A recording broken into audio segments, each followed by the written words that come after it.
Assalamualaikum warahmatullahi wabarakatuh. Selamat siang dan salam sejahtera bagi hadirin yang beragama Islam. Alhamdulillahirabbil alamin. Wa bihi nasta'in wa ala umuri dunya waddin.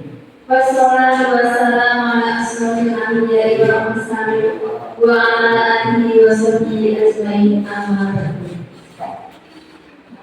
Yang terhormat Kepala SD Negeri 1 Nandong, Ibu Anandriati Setianingsih MPD. Yang kami hormati Bapak Ibu Pendidik dan Tenaga Kependidikan SD Negeri 1 Nandong. Alhamdulillahirabbil alamin.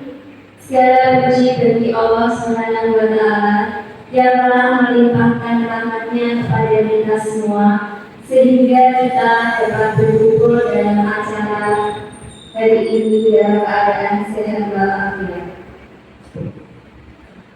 Salawat serta salam kita berikan kepada Nabi Muhammad SAW yang kita nantikan syafaatnya di yaumul qiyamah nanti. Bapak Ibu yang kami hormati, perkenankan kami membacakan susunan acara pada hari ini. Acara yang pertama pembukaan, acara yang kedua sambutan, acara yang ketiga pemaparan materi, dan acara yang keempat penutup.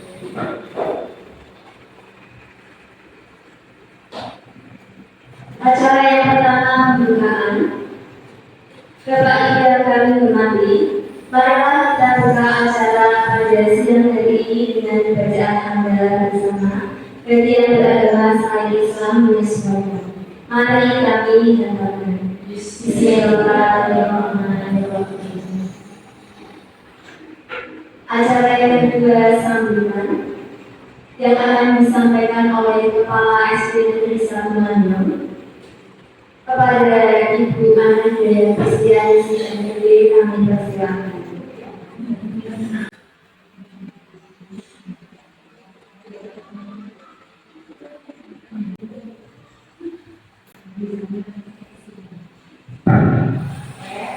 Assalamualaikum warahmatullahi wabarakatuh. Waalaikumsalam warahmatullahi wabarakatuh.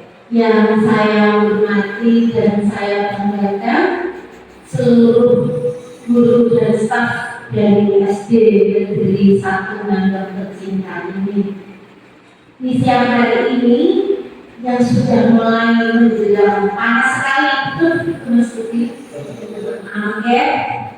Kita bersama-sama masih tetap dalam kondisi semangat, dalam kondisi sehat dan akan selalu memberikan manfaat untuk sekolah kita. Jadi saya berikan apresiasi yang luar biasa sekali untuk semangat dari panjenengan semuanya. Kedua, saya tadi lupa belum. Pertama-tama kita ucapkan syukur alhamdulillah dulu deh. Karena meskipun panas yang menjelang sore ini, kita yang berada di hutan karet ini tetap akan siap dari awal sampai akhir mengikuti diseminasi pemandangan dan penerapan budaya positif di SD Negeri 1 Nandong yang nanti akan dibawakan oleh narasumber kita yaitu JPP Angkatan 11 Ibu Sulistiani. Selamat dan salam juga mari kita haturkan kepada beliau Rasulullah Muhammad SAW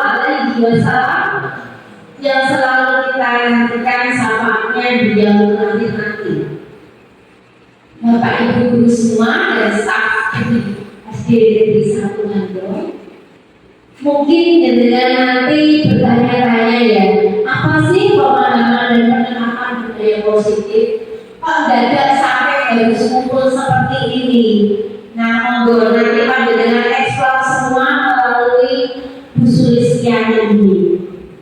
Memang salah satu program dari pendidikan di Pembeda ini adalah toolnya nanti adalah outputnya mencetak pemimpin pembelajar sadar.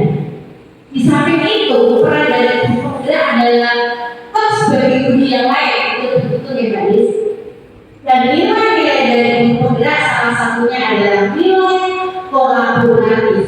Maka saat ini gadis berkolaborasi dengan seluruh sivitas SD Negeri 1 Nganggep untuk bagaimana sih nanti menerapkan budaya positif di sini. Harapan saya sebagai kepala sekolah di sini, panjenengan mengikuti dari awal sampai akhir nanti. Tolong dengan sangat-sangat sekali menyimak, dan bahkan nanti kalau memang perlu praktik, mungkin nanti ada sedikit dari diskusi dan sedikit. Nanti bisa langsung dipraktikkan aja. Bagaimana posisi guru itu? Apakah guru itu posisinya sebagai manajer itu seperti apa? Posisi kontrol seorang guru. Ataukah kalau kita memang nanti ya bisa jadi kita mulai dari tahap awal guru sebagai posisinya sebagai teman dengan siswanya. Karena mungkin kita berproses belum bisa langsung jadi posisi manajer dan apa. Kita berproses dulu dari posisi teman dan nanti bisa menjadi posisi guru sebagai kontrolnya adalah sebagai posisi manajer. Dan saya harap nanti setelah mengikuti diseminasi ini nanti tidak ada kalimat di SD Negeri 1 Nganggep bahwa guru adalah penghukum siswa. Dan nanti panjenengan silakan mengeksplor juga bagaimana sih sebenarnya guru itu apakah perlu memberikan media, perlukah diberikan itu di kelas. Nah nanti silakan kolaborasi dengan gadis panjenengan tanyakan. Betul nggak ya seorang guru memberikan ranking, memberikan peringkat? Nah itu nanti bisa kita langsung eksplor dengan gadis ya. Ada kolaborasi saat ini kalau jenengan benar-benar memanfaatkan waktu 1 jam. Kalau mungkin nanti sampai 2 jam tidak apa-apa.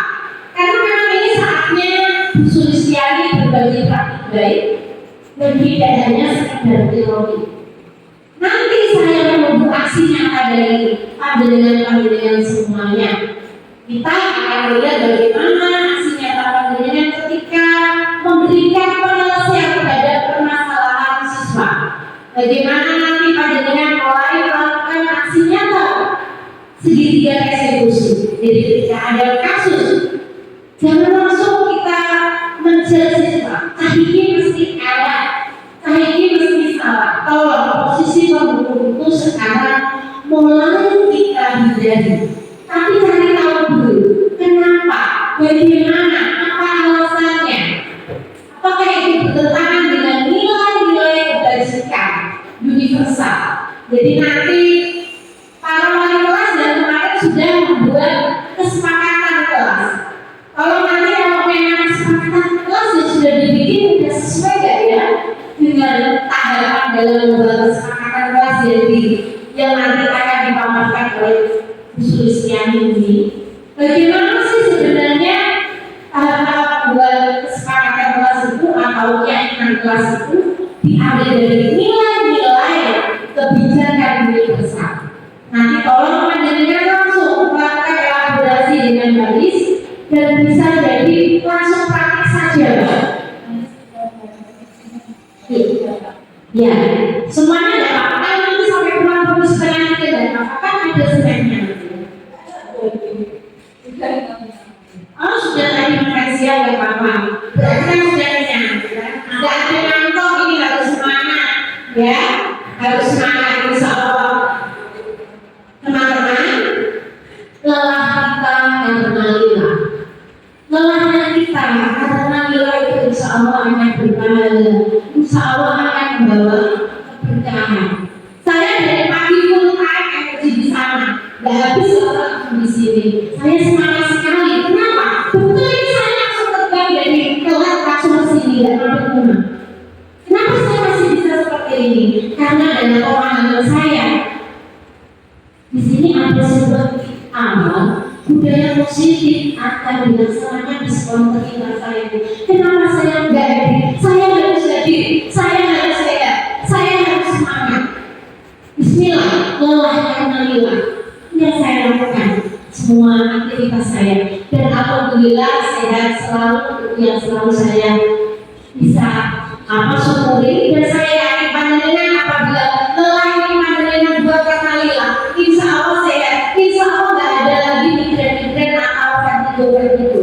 Nggak ada lagi namanya capek nggak ada. Yang ada namanya adalah nyaman, semangat, dan penuh keberkahan. Demikianlah opening saya untuk diseminasi budaya positif. Saya menunggu aksi nyata panjenengan. Mari kita berubah, mari kita bergerak. Gitu ya? Demi apa? Demi siswa. Demi siapa? Untuk siswa. Demikianlah, terima kasih dan selamat melakukan diseminasi budaya positif. Tepat pukul 1 ya, 13.00 waktu Indonesia Barat. Bismillahirrahmanirrahim. Selamat berkelabur ilmi. Wassalamualaikum warahmatullahi wabarakatuh.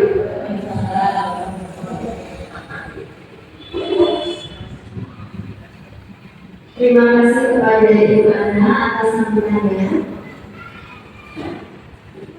Acara yang ketiga yaitu pemaparan materi diskriminasi budaya positif yang akan disampaikan oleh calon guru pembela SD Negeri 1 Mandor pada instruksian SD kami tersebut.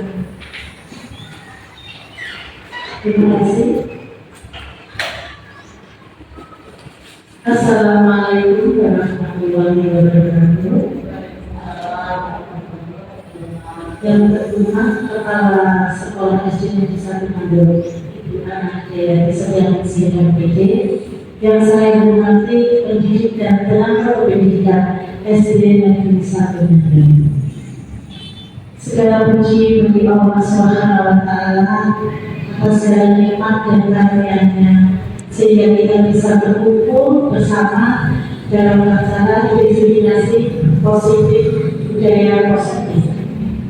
Salawat salam kami haturkan kepada junjungan Nabi Muhammad Sallallahu Alaihi Wasallam yang kita nantikan syafaatnya di yaumul akhir. Amin ya rabbal alamin. Bapak Ibu, mohon izin menyampaikan aksi nyata saya di modul 1.4 yaitu budaya positif, di mana diseminasi itu merupakan pemahaman dan penerapan budaya positif yang sudah saya laksanakan di SD Negeri 1 Mandor. Dia pejamkan mata sambil mendengarkan musik yang saya putar.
Monggo Bapak Ibu, kita diam sejenak mendengarkan musik yang bisa menenangkan diri kita. Biar yang menyambut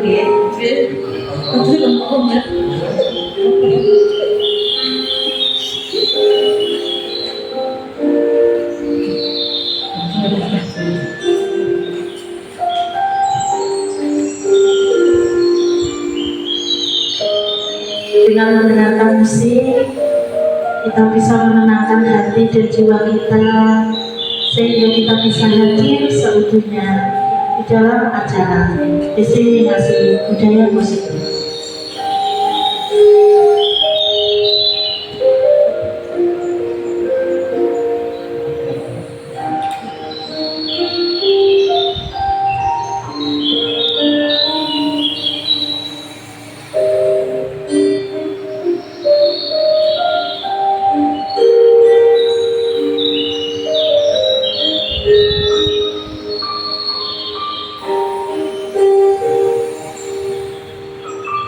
rasakan alunan musiknya, tenangkan hati, tenangkan pikiran, tenangkan jiwa.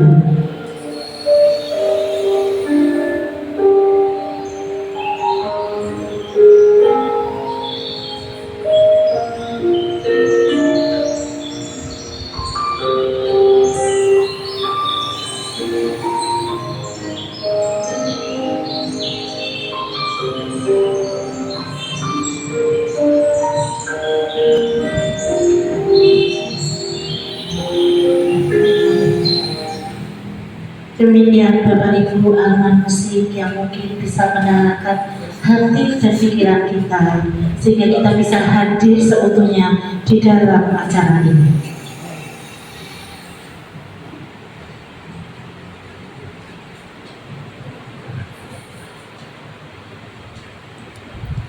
Bapak Ibu, di sini saya mempunyai beberapa pertanyaan pemantik. Bapak Ibu bisa menjawab setuju atau tidak setuju. Yang pertama, saya akan bertanya pada Bapak Ibu semua, tolong dijawab setuju atau tidak setuju. Yang pertama, hukuman dapat mendisiplinkan anak, setuju atau tidak setuju?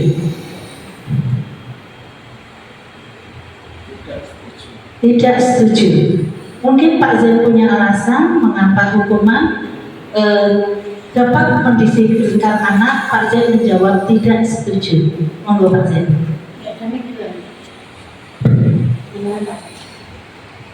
Untuk pertanyaan pemantik nomor 1, hukuman dapat mendisiplinkan anak.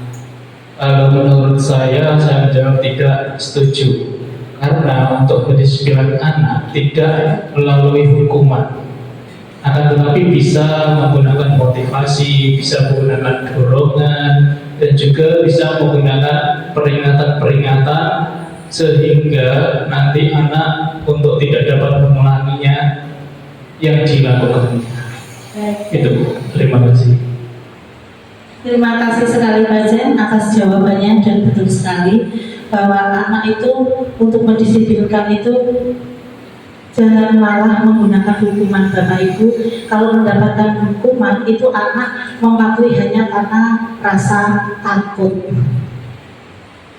Pertanyaan yang kedua, pemberian hukuman dengan hal positif seperti membaca dan membersihkan halaman sekolah dapat meningkatkan disiplin anak. Setuju atau tidak setuju?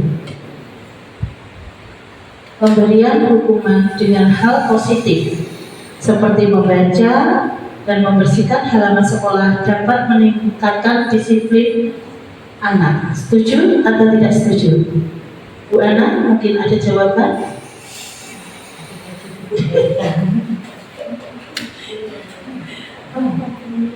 Ya, saya jawab. Pemberian hukuman dengan hal positif seperti membaca atau membersihkan halaman sekolah dapat meningkatkan disiplin anak. Kalau saya jawab, saya tidak setuju. Kenapa? Apakah ketika nanti anak ketika dia mendapatkan hukuman untuk membersihkan halaman ataupun membaca, dia melakukan membersihkan halaman dan membaca itu karena apa? Karena sebuah hukuman, bukan karena faktor intrinsik dari dalam anak.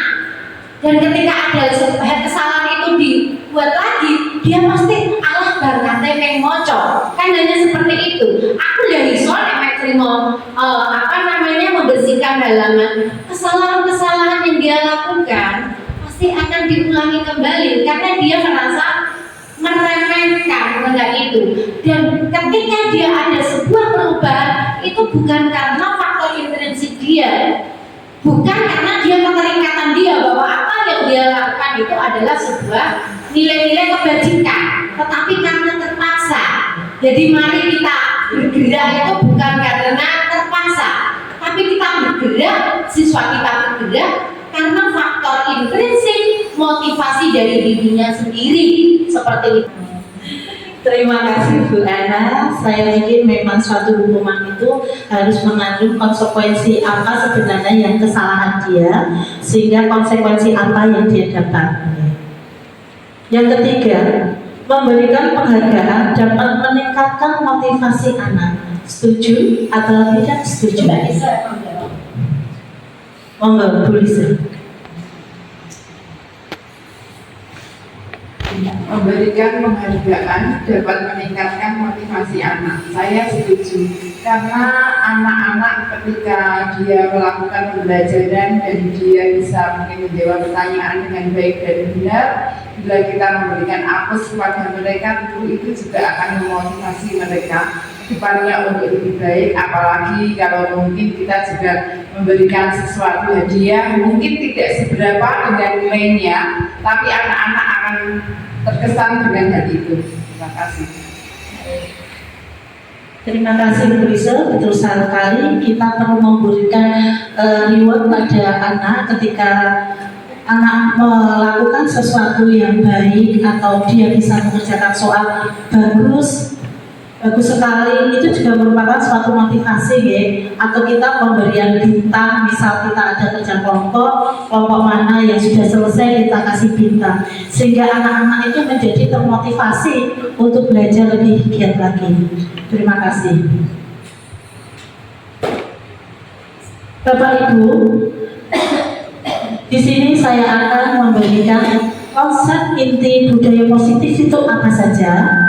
Konsep budaya positif adalah yang pertama, perubahan paradigma belajar.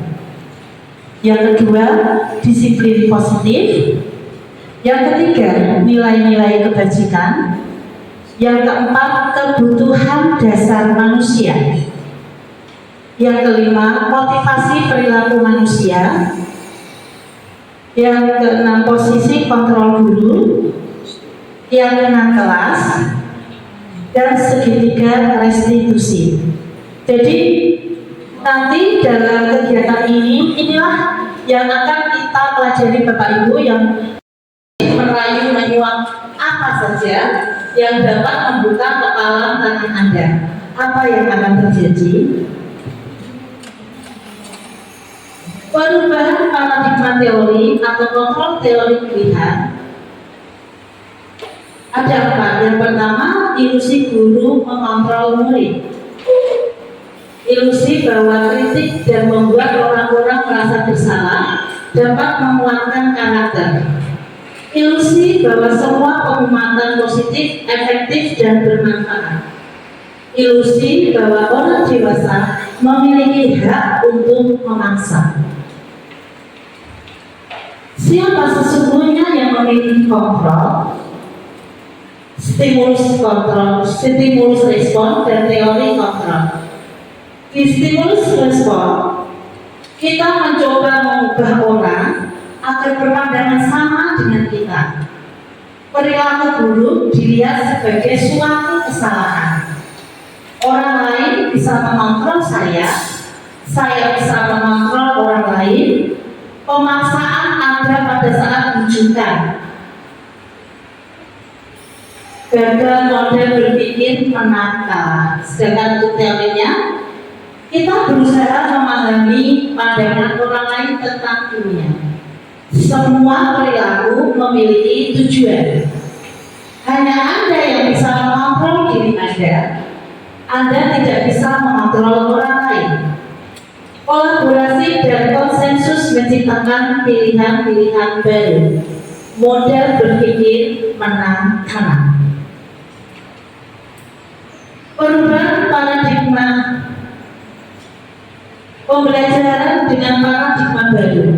Pembelajaran dengan paradigma baru merupakan pembelajaran yang dirancang berdasarkan prinsip pembelajaran berdiferensiasi, sehingga para peserta didik belajar sesuai kebutuhannya berdasarkan tahap perkembangan sesuai teori psikologi modern untuk mewujudkan profil pelajar Pancasila. Disiplin positif. Disiplin berasal dari kata disiplina yang artinya belajar. Disiplin mengacu pada disiplin diri yang memiliki tanggung jawab terhadap apa yang dilakukannya berdasarkan nilai-nilai yang diyakini. Disiplin positif juga merupakan salah satu cara penerapan disiplin yang bertujuan untuk menemukan kesadaran serta memberdayakan peserta didik tanpa imbalan, penghargaan atau reward, ancaman atau hukuman. Sebagai pendidik, tujuan kita adalah menciptakan peserta didik yang memiliki disiplin diri sehingga mereka berperilaku mengacu kepada nilai-nilai kebajikan universal dan memiliki motivasi intrinsik dalam perubahan perilaku ke arah yang lebih baik. Nilai-nilai kebajikan di sini nilai yang disepakati bersama, terlepas dari suku, agama, bahasa maupun latar belakangnya. Bapak Ibu, di sini saya hadirkan contoh nilai kebajikan. Yang pertama, profil pelajar Pancasila, beriman dan bertakwa kepada Tuhan Yang Maha Esa, berakhlak mulia, berkebinekaan global, gotong royong, mandiri, dan bernalar kritis. Yang kedua, sesuai Ibu Primary Years Program (PIP), nilai kebajikan yang ada adalah toleransi, rasa hormat, integritas, mandiri, menghargai, antusias, empati, keingintahuan, kreativitas, kerjasama, percaya diri, dan komitmen. Sedangkan nilai kebajikan di keterampilan hidup atau life skill dapat dipercaya, lurus hati, pendengar yang aktif, tidak merendahkan orang lain, dan memberikan yang terbaik dari diri.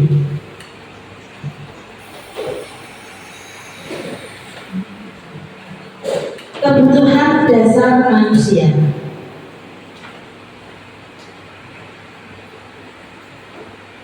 Kebutuhan dasar manusia adalah segala sesuatu yang kita lakukan untuk mendapatkan apa yang kita inginkan. Seluruh tindakan yang kita lakukan memiliki tujuan tertentu, dan semua usaha terbaik yang kita lakukan dalam rangka agar kebutuhan dasar kita terpenuhi dengan baik. Apa sih 5 kebutuhan dasar manusia itu? Yang pertama adalah bertahan hidup. Bertahan hidup itu termasuk apa saja? Makanan, tempat tinggal, pakaian, dan kesehatan. Kebutuhan dasar yang lain adalah kasih sayang dan rasa diterima. Rasa diterima, dipedulikan, berbagi, kerjasama, menjadi bagian dari kelompok, itu termasuk 5 kebutuhan dasar manusia. Yang ketiga, penguasaan. Apa saja Bu yang termasuk penguasaan dalam kebutuhan 5 dasar manusia? Yang pertama adalah harga diri, keinginan untuk dianggap, memimpin, berprestasi, diakui dan didengar. Yang keempat adalah kebebasan, mandiri, memiliki pilihan, mencoba hal baru, mampu mengendalikan arah dirinya. Yang terakhir yaitu kesenangan. Yang termasuk kebutuhan kesenangan itu bermain, humor, antusias, dan tertawa. Motivasi perilaku manusia ada 2, yaitu motivasi eksentrik yang dari luar, sedangkan satu lagi adalah motivasi intrinsik yang terdapat dari diri kita. Apa saja yang masuk motivasi eksentrik? Yang pertama, untuk menghindari ketidaknyamanan atau hukuman. Yang kedua, mendapatkan imbalan atau penghargaan dari orang lain. Ini termasuk dari motivasi eksentrik. Sedangkan yang menjadi motivasi intrinsik adalah untuk menjadi orang yang mereka inginkan dan menghargai diri sendiri dengan nilai-nilai yang mereka percaya.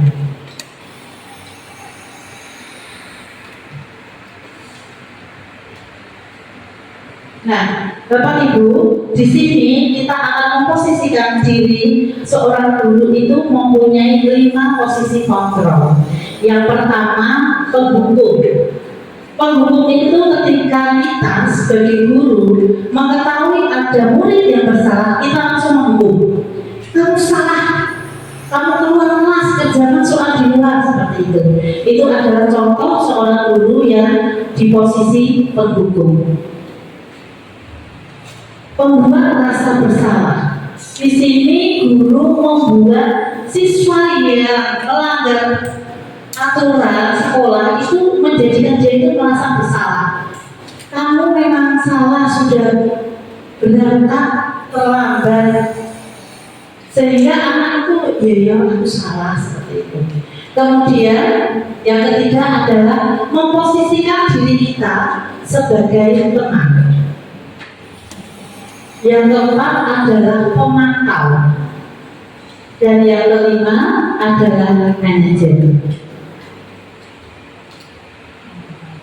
Contoh penerapan 5 posisi kontrol dulu. Di sini saya akan memberikan contoh Bapak Ibu. Jika kalimat yang kita gunakan ini berarti diri kita memposisikan sebagai penghukum ataukah sebagai pembuat rasa bersalah. Kita perhatikan. Di sini ada kasus siswa tidak memakai atribut lengkap saat upacara. Jika posisi kita sebagai penghukum, anak langsung dihukum. Hormat bendera selama 1 jam atau push up selama 20 kali. Artinya di sini posisi kita adalah langsung sebagai penghukum. Anak tidak bisa kita kasih kesempatan untuk menjelaskan alasan kenapa dia tidak memakai atribut, tapi kita langsung memberikan hukuman. Posisi membuat rasa bersalah. Contoh kalimatnya seperti ini Bapak Ibu. Berapa kali ibu dan bapak harus memberitahu kamu selalu saja mengecewakan ibu atau bapak. Di sini kita memposisikan diri kita adalah pembuat rasa bersalah. Jika kita memposisikan diri sebagai teman, salah satu kalimatnya bisa seperti ini. Ayo dong ikuti aturan sekolah, tolong bantu ibu. Sekali ini ya sudah tidak apa-apa, lain kali jangan sampai berbuat seperti ini lagi. Atau satu kali ini aja kalau salah, besok tidak boleh diulangi lagi. Artinya kita memposisikan diri sebagai teman. Jika kita memposisikan diri sebagai pemantau, salah satu kalimat yang bisa kita gunakan, kamu sudah melanggar peraturan sekolah. Kamu tahu konsekuensinya? Setelah upacara, kamu beli atributnya di koperasi dan jangan diulangi lagi.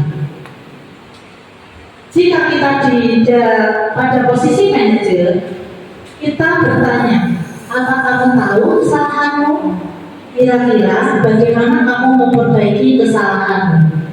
Dari 5 posisi kontrol dulu, manakah yang sering Bapak Ibu lakukan ketika anak mendapatkan atau anak melanggar aturan sekolah?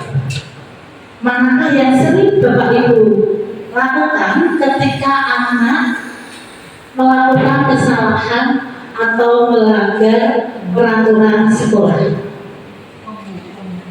Penghukum. Ternyata memang selama ini Bapak Ibu guru memposisikan diri adalah sebagai penghukum. Saya kecewa sekali dengan kamu. Posisi apa kira-kira Bapak Ibu guru di posisi apa? Apakah penghukum? Apakah memberi rasa bersalah? Coba kita kita coba kembali berapa kali berapa kali ibu atau bapak harus memberitahu kamu harus kamu selalu saja mengecewakan ibu atau bapak. Berarti posisi kontrolnya adalah membuat rasa bersalah. Betul sekali. Selanjutnya, Di posisi kontrol apakah aku jika kalimatnya seperti ini? Kamu tidak pernah melakukannya dengan benar. Di posisi kontrol apakah kita? Kamu tidak pernah melakukannya dengan benar. Anak langsung dijudge. Penghukum teruskan. Di posisi kontrol apakah aku jika kalimatnya seperti ini? Apa rencanamu untuk menyelesaikan masalah ini? Anak diberikan kesempatan kembali untuk menyelesaikan masalah yang dia alami. Manajer teruskan. Kalau ayo melakukan demi bapak atau ibu, teman betul sekali. Artinya dari sini kita tahu posisi kontrol anak kita untuk menyelesaikan masalah yang dihadapi oleh murid-murid kita. Kamu tidak pernah mendapat nilai jika tidak mengerjakan tugas. Kamu tidak mendapat nilai jika tidak mengerjakan tugas. Posisi apakah? Bapak Ibu dulu.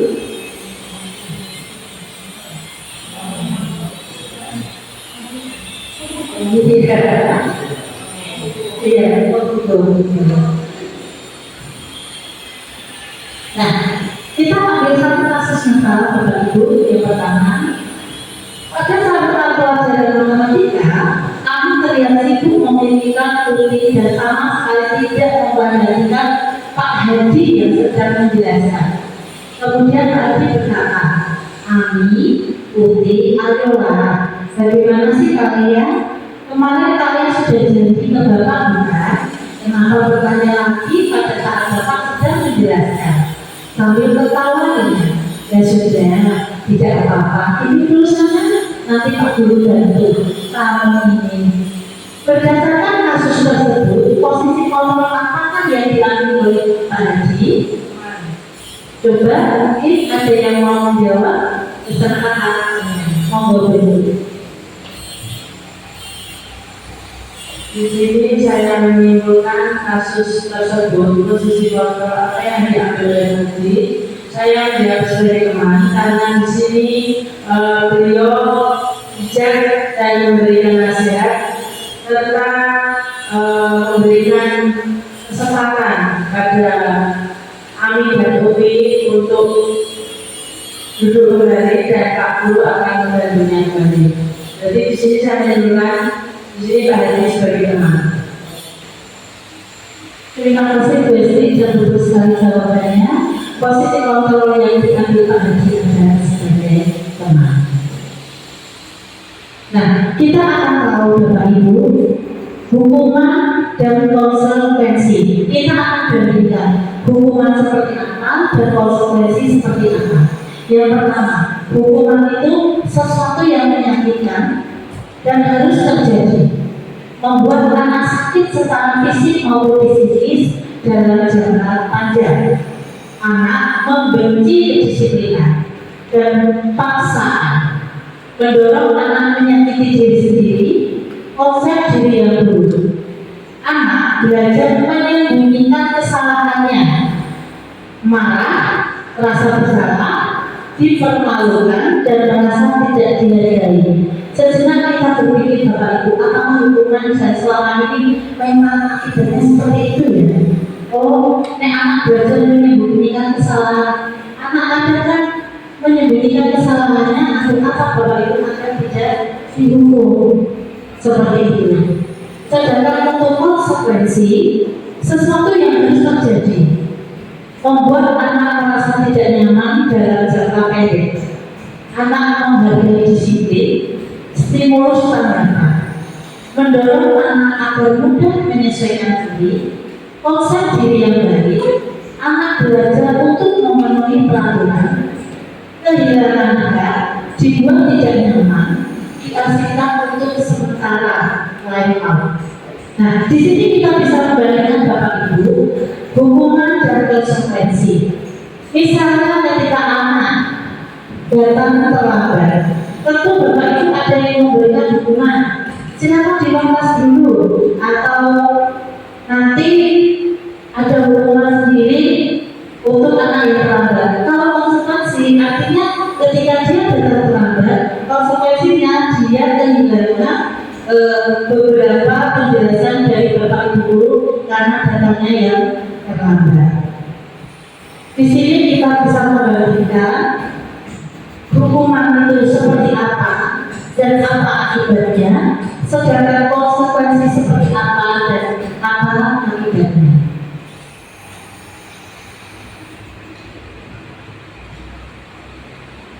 Apa itu restitusi?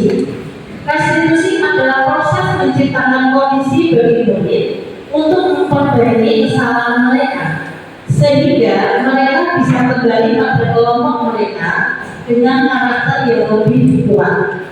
Restitusi juga merupakan proses kolaboratif yang mengajarkan murid untuk mencari solusi untuk masalah mereka dan membantu murid berpikir tentang orang seperti apa yang mereka ingin, tujuan mulia, dan bagaimana mereka harus memperlakukan orang lain. Diambil dari dosen 2004.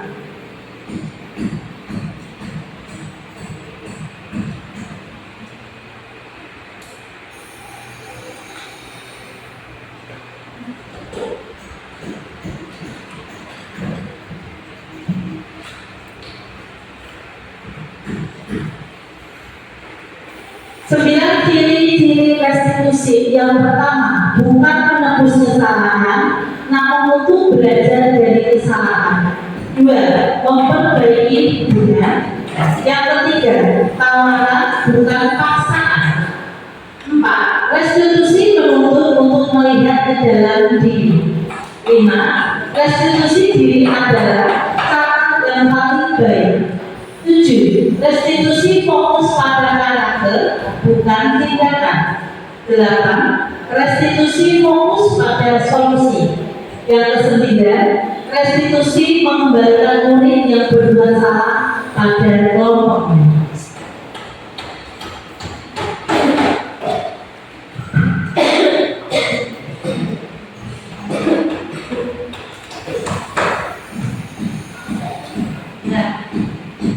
Segitiga restitusi adalah suatu proses dialog yang dijalankan guru agar dapat menghasilkan murid mandiri dan bertanggung jawab. Bapak Ibu, segitiga restitusi ini dapat kita gunakan ketika kita ingin menangani suatu kasus dalam murid kita. Di dalam segitiga restitusi ini ada 3 hal yang harus kita lakukan. Yang pertama, menstabilkan identitas.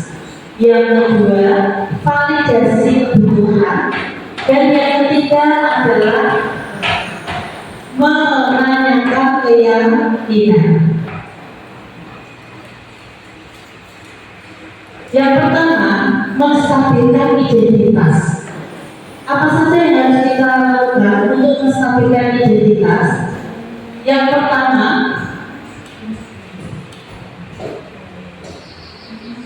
berdasarkan prinsip membuat kesalahan adalah bagian dari proses pembelajaran. Kita bisa mengatakan pada siswa, berbuat salah itu wajar. Tidak ada manusia yang sempurna. Ibu juga pernah melakukan kesalahan. Ibu tidak mau mencari siapa yang salah, tapi ibu ingin mencari solusi dari permasalahan ini.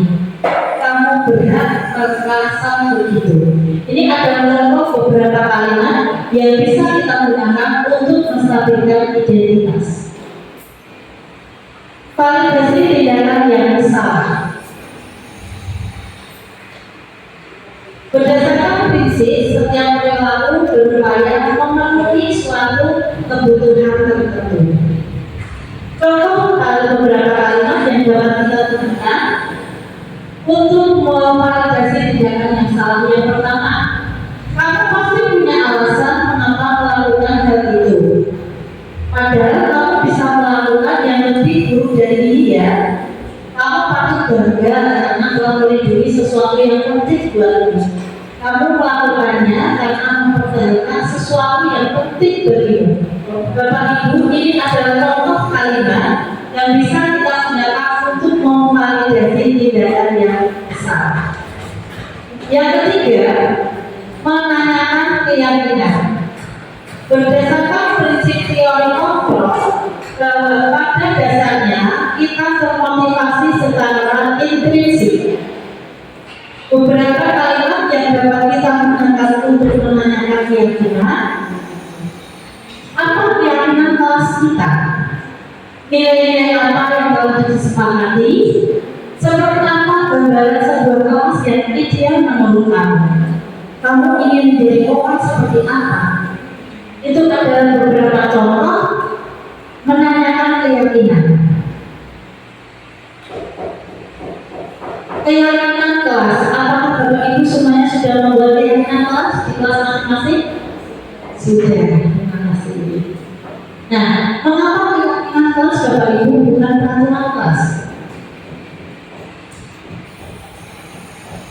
Keyakinan kelas, mengapa bukan peraturan kelas?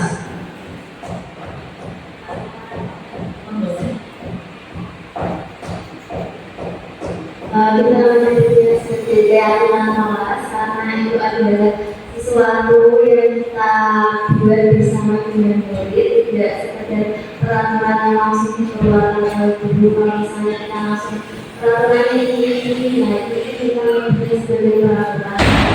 Dalam membuat keyakinan kelas kita kan melibatkan siswa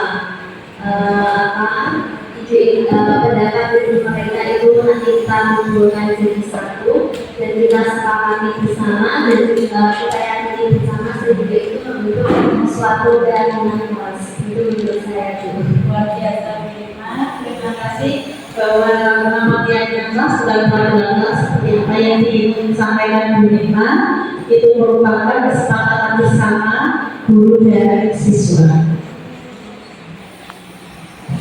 Pembentukan keyakinan kelas bersifat mutlak berupa pernyataan universal dibuat dalam pernyataan positif sedikit saja agar mudah diingat sesuai dengan kondisi kelas dan sekolah sehingga mudah diterapkan. Semua warga sekolah atau kelas dilibatkan saat membuat keyakinan kelas. Ini contoh keyakinan kelas Bapak Ibu. Di sini ada 6 keyakinan kelas karena keyakinan kelas itu tidak usah banyak-banyak. Di sini saya mengambil hanya 6. Salah satunya 1, hormat pada guru. Yang kedua, berdoa sebelum dan sesudah belajar. Tertib dalam mengikuti pelajaran. Peduli dan saling membantu teman. Saling menghormati, menjaga kebersihan kelas.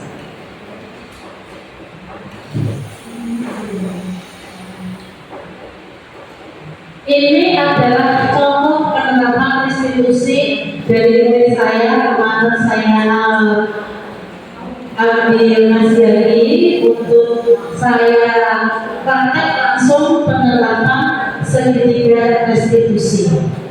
Mungkin kita bisa praktek bagaimana sih cara merestitusi suatu kasus anak yang di sini itu makan di dalam kelas. Nah, mungkin Desi bisa maju depan.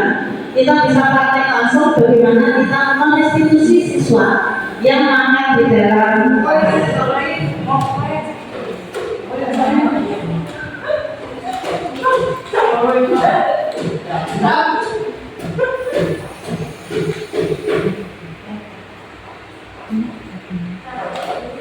Monggo Besti kita bisa praktek ya untuk merestitusi. Seperti saya kemarin sama Mbak Desi langsung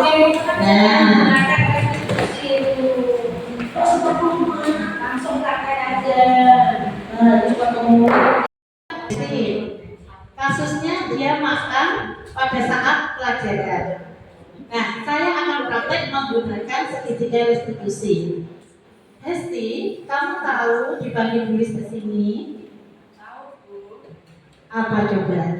saya makan di dalam kelas, itu SD tahu keyakinan kelas kita bahwa kita tidak boleh makan pada saat pelajaran. Ketika makan pada saat pelajaran itu salah atau benar? Nah, sekarang Bulis pengen tahu kenapa Hesti makan di dalam kelas.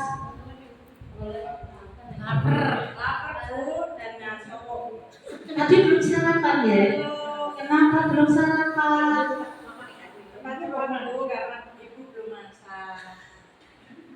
Oh, ibu belum masak. Hesti, apa yang dilakukan Hesti ketika lapar makan itu sama juga ketika Bulis lapar juga makan. Karena makan itu adalah kebutuhan kita untuk mendapatkan energi, bisa beraktivitas.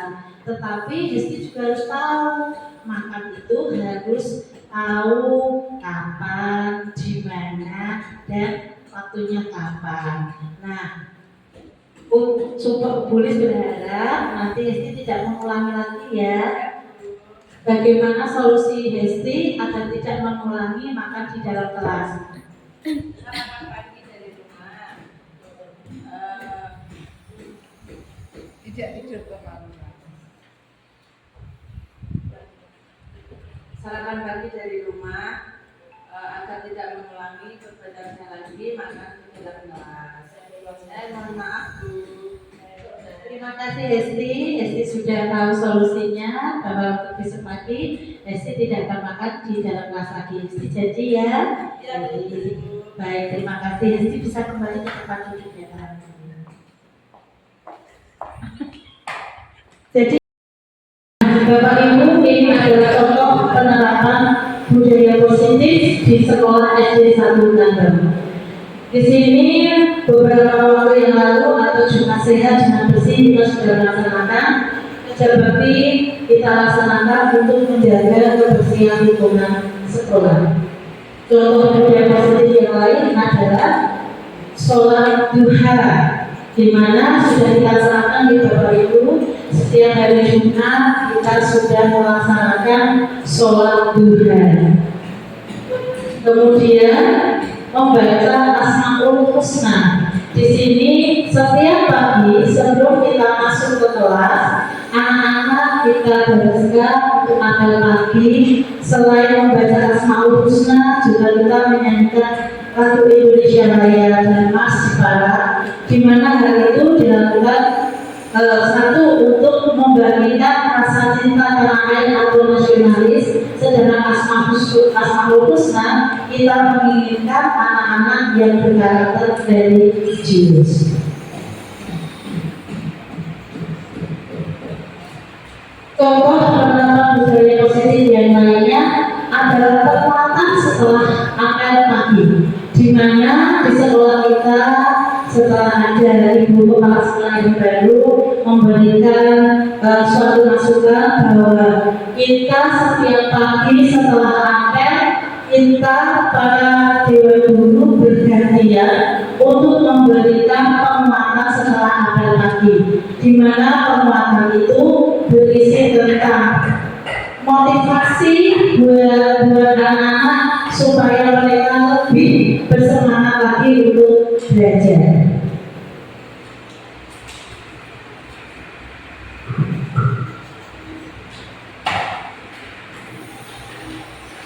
Selanjutnya adalah bersalaman dengan siswa.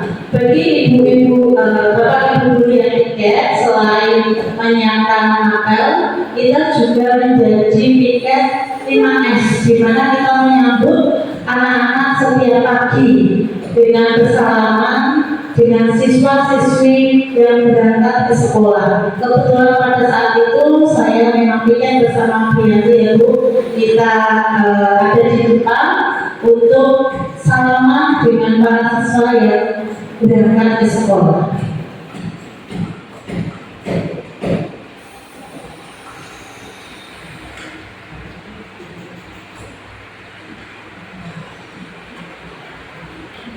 Kesimpulannya Bapak Ibu, dalam penerapan program disiplin positif, hendaknya untuk memiliki standar kepribadian, profesional dan sosial, yang baik di mana guru mampu merefleksi dirinya dalam posisi kontrol saat ini. Bagaimana perjalanan dirinya dalam posisi kontrol saat ini, bagaimana perjalanan dirinya sebagai akong atau manajer yang menuntun murid-muridnya menjadi insan yang mandiri, merdeka, dan bertanggung jawab.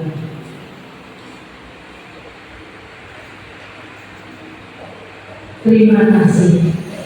Demikian Bapak Ibu, diseminasi pemahaman dan penerapan budaya positif di SD Negeri 1 Nandong.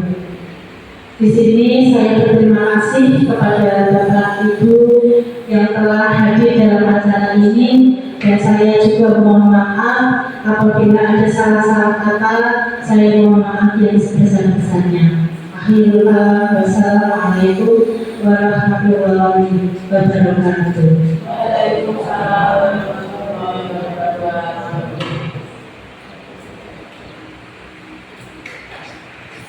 Terima kasih kepada Ibu Sulistiani yang telah memaparkan diseminasi penerapan budaya positif. Acara yang keempat yaitu penutup. Bapak Ibu yang kami hormati, demikianlah acara kita pada siang hari ini. Saya selaku pembawa acara, mohon maaf apabila ada tutur kata yang kurang berkenan. Assalamualaikum warahmatullahi wabarakatuh.